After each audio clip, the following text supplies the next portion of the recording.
Welcome to study zone PC की तरफ से सभी साथियों को प्रेम कुमार का अभिवादन और नमस्कार। दोस्तों, आज मैं 25 सितंबर 2021 डेली करंट अफेयर लेकर उपस्थित हूं। दोस्तों, 25 सितंबर से जितने महत्वपूर्ण क्वेश्चन बनते हैं उन सभी क्वेश्चनों को मैंने लिया है और महत्वपूर्ण क्वेश्चनों का मैंने विश्लेषण किया है। तो दोस्तों, वीडियो को शुरू से अंत तक देखा करें। दोस्तों, सब्सक्राइब का बटन रेड बटन है, रेड बटन पर क्लिक करें और जिससे मेरे आने वाले तमाम वीडियो का नोटिफिकेशन मिल सके। तो दोस्तों, वीडियो को प्रारंभ करने से पहले गुजारिश है कि आप अपने दोस्तों को कम से कम 5 साथियों को इस वीडियो को शेयर करें। फर्स्ट क्वेश्चन, किस भारतीय शहर में 11वें अंतर्राष्ट्रीय शांति सम्मेलन का आयोजन हुआ? उत्तर, लेह लद्दाख। दोस्तों, केंद्र शासित प्रदेश लद्दाख की राजधानी लेह में 11वां अंतर्राष्ट्रीय शांति सम्मेलन आयोजित किया गया। इसे अखिल भारतीय मानवाधिकार स्वतंत्रता और सामाजिक न्याय परिषद और महाबोधि अंतर्राष्ट्रीय ध्यान केंद्र द्वारा संयुक्त रूप से आयोजित किया गया। इस सम्मेलन के आयोजन में विभिन्न धार्मिक संगठनों का सहयोग लिया गया। दोस्तों, यह 11वां अंतर्राष्ट्रीय सम्मेलन था और संस्करण था 11वां। नेक्स्ट क्वेश्चन, 21 सितंबर 2021 में भारत के किन 2 समुद्र तटों के ब्लू फ्लैग प्रमाणन से को सम्मानित किया गया? उत्तर, कोवलम तमिलनाडु और ईडन पुडुचेरी। दोस्तों, ब्लू फ्लैग एक इको लेवल टैग है। दोस्तों, अब तक देश में कुल 8 समुद्री तटों को ब्लू फ्लैग सर्टिफिकेट दिया गया था, लेकिन अब 2 और समुद्री तटों को ब्लू फ्लैग मिलने के बाद कुल 10 समुद्री तट ऐसे हो गए जिनके पास ब्लू फ्लैग लेवल है। इस साल तमिलनाडु में केवलन और पुडुचेरी में ईडन समुद्री तट को इस साल ब्लू फ्लैग सर्टिफिकेट मिला। दोस्तों, भारत के 10 फ्लैग प्रमाणन समुद्र तट इस प्रकार हैं। पहला, शिवराजपुर गुजरात घोघला द्वीप में। तीसरा, कासरकोड कर्नाटक। चौथा, कप्पड़ केरल। पांचवा, रुषिकोंडा आंध्र प्रदेश। छठा, गोल्डन ओडिया। सातवां, राधानगर अंडमान निकोबार। आठवां, पंदुविद्री कर्नाटक। नौवां, कोवलम तमिलनाडु। 10वां, ईडन पुडुचेरी। दोस्तों, ब्लू फ्लैग क्या होता है इसके बारे में जानकारी। ब्लू फ्लैग प्रमाणन वाले समुद्र तटों को दुनिया में सबसे स्वच्छ समुद्र तटों के रूप में माना जाता है। ब्लू फ्लैग सर्टिफिकेट डेनमार्क की पर्यावरण के लिए काम करने वाली संस्था foundation for environmental education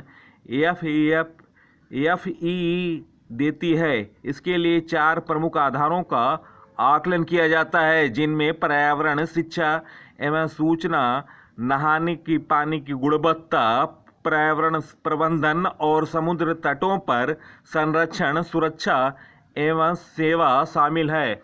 next question, dancing with dreams पुस्तक किसने लिखा? उत्तर, आदित्यनाथ। नेक्स्ट क्वेश्चन, विश्व गुलाब दिवस किस दिन मनाया जाता है? उत्तर, 22 सितंबर। दोस्तों, विश्व गुलाब दिवस पर लोग कैंसर रोगियों को गुलाब देते हैं। यह दिन कैंसर के बारे में जागरूकता फैलाने और उनसे ज़्यादातर को ठीक करने में मदद करता है। वर्ल्ड रोज डे कनाडा के 12 वर्षीय लड़की मेलिंडा रोज की याद में मनाया जाता है। मेलिंडा एक असामान्य प्रकार की ब्लड कैंसर स्किन ट्यूमर मलिंडा को एक असामान्य प्रकार का ब्लड कैंसर स्किन ट्यूमर हुआ था, जिसके बाद डॉक्टरों ने मलिंडा से कहा कि वह केवल 2 सप्ताह तक जीवित रहेगी, पर अपने सकारात्मक विचार और संघर्ष से मेलिंडा 6 महीने तक जीवित रही। इस दौरान उन्होंने कई कविताएं और पत्र लिखा। नेक्स्ट क्वेश्चन, ब्रिटेन के अंतर्राष्ट्रीय व्यापार विभाग द्वारा जारी एक रिपोर्ट के अनुसार भारत किस वर्ष तक दुनिया का तीसरा सबसे बड़ा आयातक बन सकता है? उत्तर 2050। दोस्तों, वर्तमान में भारत 2.8% हिस्सेदारी के साथ सबसे बड़े आयातक देशों की सूची में 8वें स्थान पर है। रिपोर्ट के अनुसार भारत सूची में 2030 तक चौथे स्थान पर पहुंच जाएगा। नेक्स्ट क्वेश्चन, हाल में किस देश ने IPL प्रसारण पर रोक लगा दिया? उत्तर अफगानिस्तान। दोस्तों, IPL 2021 के दूसरे चरण का आगाज UAE में हो चुका है। दुनिया भर के क्रिकेट प्रशंसक इस मेगा इवेंट का लुत्फ उठा रहे हैं, लेकिन अफगानिस्तान में तालिबान सरकार ने IPL के प्रसारण पर रोक लगा दिया। दोस्तों, अफगानिस्तान के बारे में जानते हैं। अफगानिस्तान को Islamic Emirates of Afghanistan IEA के नाम से जाना जाएगा। दोस्तों, अफगानिस्तान एशिया महाद्वीप में स्थित है। अफगानिस्तान की राजधानी काबुल है। अफगानिस्तान की करेंसी अफगानी है। अफगानिस्तान के प्रधानमंत्री इस समय वर्तमान में मोहम्मद हसन अखुंद हैं। दोस्तों, अभी भारत ने अफगानिस्तान के काबुल नदी पर सहतूत बांध का निर्माण किया। डूरंड रेखा पाकिस्तान और अफगानिस्तान की अंतर्राष्ट्रीय सीमा है। अफगानिस्तान की संसद का नाम शोरा है। भारत की अंतर्राष्ट्रीय सीमा अफगानिस्तान के साथ सबसे कम 106 किलोमीटर लगती है। नेक्स्ट क्वेश्चन, हाल में कौन 2 चोटियों को फतह करने वाली सबसे तेज भारतीय बनी? उत्तर गीता समोता। दोस्तों, CSF की सब इंस्पेक्टर गीता समोता अफ्रीका और रूस में स्थित 2 चोटियों की फतह करने वाली सबसे तेज भारतीय बनी। इस महीने की शुरुआत में सब इंस्पेक्टर गीता समोता ने रूस के माउंट एल्ब्रस 4741 मीटर की चोटी को फतह किया, जो यूरोप की सबसे ऊंची चोटी है। इसके बाद उन्होंने किलिमंजारो चोटी 5895 मीटर, जो तंजानिया में स्थित है, उसको फतह हासिल किया। और दोस्तों, यह अफ्रीका की सबसे ऊंची चोटी है। नेक्स्ट क्वेश्चन, हाल में योगी ने उत्तर प्रदेश के इलेक्ट्रॉनिक उद्योग को बढ़ावा देने के लिए किस स्थान पर इलेक्ट्रॉनिक पार्क की घोषणा की? उत्तर इंडोनेशिया। दोस्तों, इस इलेक्ट्रॉनिक पार्क को नोएडा के पास यमुना एक्सप्रेसवे औद्योगिक विकास प्राधिकरण क्षेत्र में जेवर हवाई अड्डे के पास 250 एकड़ में विकसित किया जा रहा है। यहाँ लगभग 50,000 करोड़ रुपये निवेश किया जाएगा। जेवर हवाई अड्डे को Swiss company Zurich international airport द्वारा 29,560 करोड़ रुपये की अनुमानित लागत से गौतम बुद्ध नगर जिले में विकसित किया जाएगा। नेक्स्ट क्वेश्चन, समुद्र शक्ति द्विपक्षीय नौसैनिक युद्ध अभ्यास भारत और किस देश की नौसेना के बीच आयोजित हुआ? उत्तर इंडोनेशिया। दोस्तों, भारत और इंडोनेशिया की नौसेना के बीच द्विपक्षीय नौसैनिक युद्ध अभ्यास समुद्र शक्ति का तीसरा संस्करण 20 सितंबर से 22 सितंबर के बीच हुआ। इस युद्ध अभ्यास में भारतीय नौसैनिक जहाज शिवालिक और कदम्बाट ने हिस्सा लिया। इस अभ्यास का उद्देश्य 2 नौसेनाओं के बीच समुद्री संचालन में आपसी समझ और अंतर संचालन को बढ़ावा देना और द्विपक्षीय संबंधों को मजबूत करना। दोस्तों, आयोजित स्थल सुंडा जलमड्रू मध्य के क्षेत्र में आयोजित हुआ। दोस्तों यह तीसरा संस्करण था। नेक्स्ट क्वेश्चन, राष्ट्रीय मुक्केबाजी चैंपियनशिप में पिछले वर्ष के विजेता हसमुद्दीन को हराकर किसने अपना पहला खिताब जीत लिया? उत्तर, रोहित मोर। नेक्स्ट क्वेश्चन, अमेरिका के popular show sex and the city के सुपरस्टार का हाल में निधन हो गया। उनका क्या नाम था?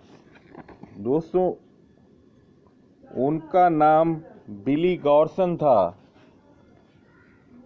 नेक्स्ट क्वेश्चन, आयुष्मान भारत योजना से 3 साल में कितने करोड़ लोगों का इलाज हुआ? उत्तर, 2 करोड़। दोस्तों आयुष्मान भारत के दिनांक 23/9/2021 को पूरे 3 साल हो गए। इस अवधि में योजना के तहत 2 करोड़ मरीजों का इलाज मुफ्त हुआ। इस पर 26,400 करोड़ रुपए का खर्च हुआ। पीएम नरेंद्र मोदी ने 23 सितंबर 2018 को इस योजना को लॉन्च किया था। योजना में कुल 24,000 अस्पताल संबद्ध है। नेक्स्ट क्वेश्चन, एशिया मनी के सर्वे में किस बैंक को भारत का सबसे उत्कृष्ट कंपनी चुना गया? उत्तर, HDFC। एशिया मनी के सर्वे में HDFC बैंक लिमिटेड को भारत की सबसे उत्कृष्ट कंपनी चुना गया। पोल में उन सूचीबद्ध कंपनियों को स्वीकार करने के लिए किया गया जिन्होंने वित्तीय प्रदर्शन, प्रबंधन, टीम उत्कृष्टता, निवेश संबंध एवं CSR पहल जैसे क्षेत्रों में बेहतर प्रदर्शन किया। पोल में 1070 से अधिक फंड मैनेजरों, विश्लेषकों, बैंकरों और रेटिंग एजेंसियों ने मतदान किया। बैंक में CFO श्रीनिवास वैद्यनाथन ने कहा कि बैंक ने लगातार चौथा वर्ष यह सम्मान मिला। नेक्स्ट क्वेश्चन, हाल में कौन भारतीय हार्वर्ड विश्वविद्यालय में छात्र संघ का अध्यक्ष बना? दोस्तों अमेरिका के हार्वर्ड विश्वविद्यालय में भारतीय छात्र शरद सागर को Harvard graduate school of education का छात्र संघ चुना गया, जिसमें 50 देशों के 1200 से अधिक छात्रों ने शरद सागर को चुना। चुनाव में 9 प्रत्याशियों ने भाग लिया। अध्यक्ष चुने जाने पर छात्रों द्वारा जिम्मेदारी दिए जाने पर आभार व्यक्त किया शरद सागर ने। नेक्स्ट क्वेश्चन, भारतीय कंपनी फ्रेश वर्कर्स के 500 कर्मचारी करोड़पति बन गए। यह कंपनी कहां से शुरू हुई थी? उत्तर, तमिलनाडु। दोस्तों भारतीय कंपनी फ्रेश वर्कर्स के 500 कर्मचारी करोड़पति हो गए। दोस्तों ये कंपनी तमिलनाडु से स्टार्ट हुई थी। बिजनेस सॉफ्टवेयर बनाने वाली भारतीय कंपनी फ्रेश वर्कर्स के 500 कर्मचारी एक झटके में करोड़पति बन गए। फ्रेश वर्कर्स के शेयरों की अमेरिकी शेयर बाजार के नैस्डैक पर लिस्टिंग हुई। इससे कर्मचारियों को मिले शेयर्स की कीमत अचानक बढ़ गई। कंपनी ने IPO में 7,380 करोड़ रुपए की रकम जुटाई। कंपनी तमिलनाडु के छोटे शहर त्रिची में 700 वर्ग फुट के गोदाम से शुरू हुई। अब इसके ऑफिस भारत के चेन्नई और अमेरिका के कैलिफोर्निया में है।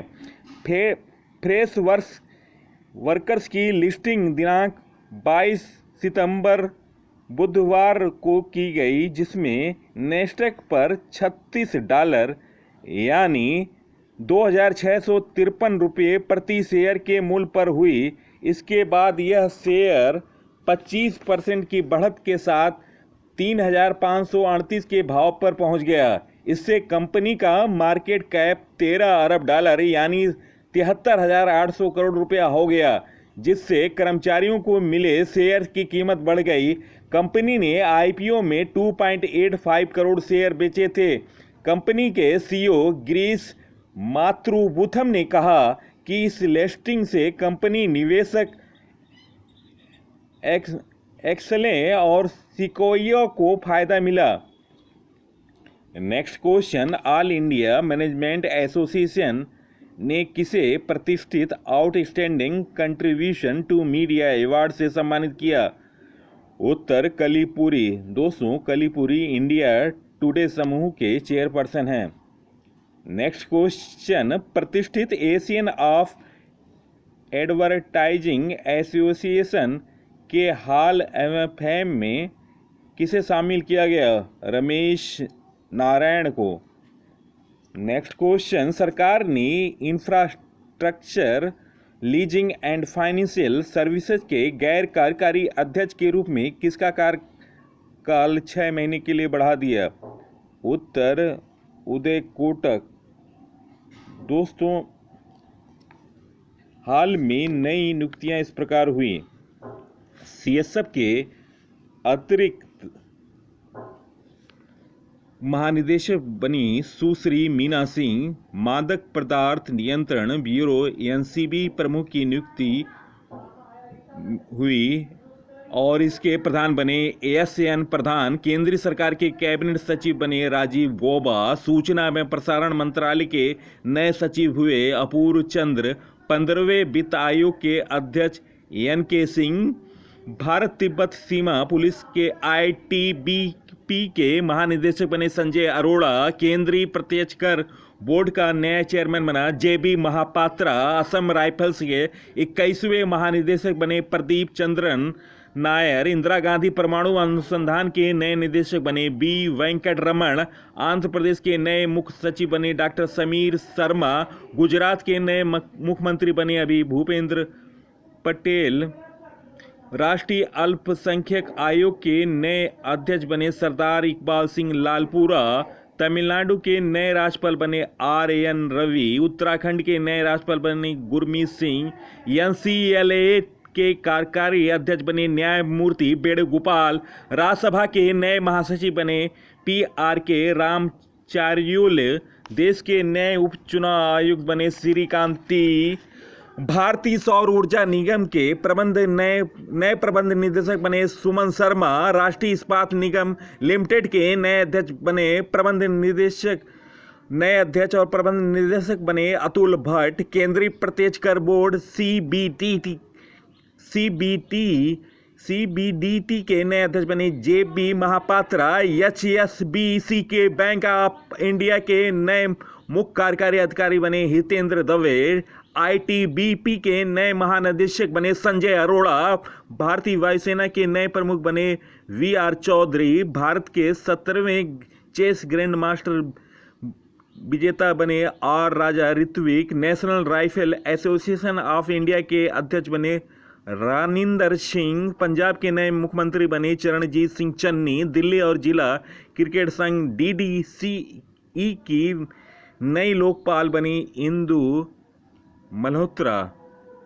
Next question, IBSF red snooker विश्व कप किसने जीता? उत्तर पंकज आडवाणी। दोस्तों, हाल में पंकज आडवाणी ने फाइनल में पाकिस्तान के बाबर मसीह पर जीत दर्ज करके आईबीएसएफ 6 रेड स्नूकर विश्व कप जीत के साथ अपना 24वां विश्व कप खिताब हासिल किया। पिछले हफ्ते पंकज आडवाणी ने 11वां एशियाई खिताब जीता था। नेक्स्ट क्वेश्चन, भारत के किस शतरंज खिलाड़ी ने नॉर्वे शतरंज ओपन 2021 का खिताब जीता? उत्तर डी गुकेश।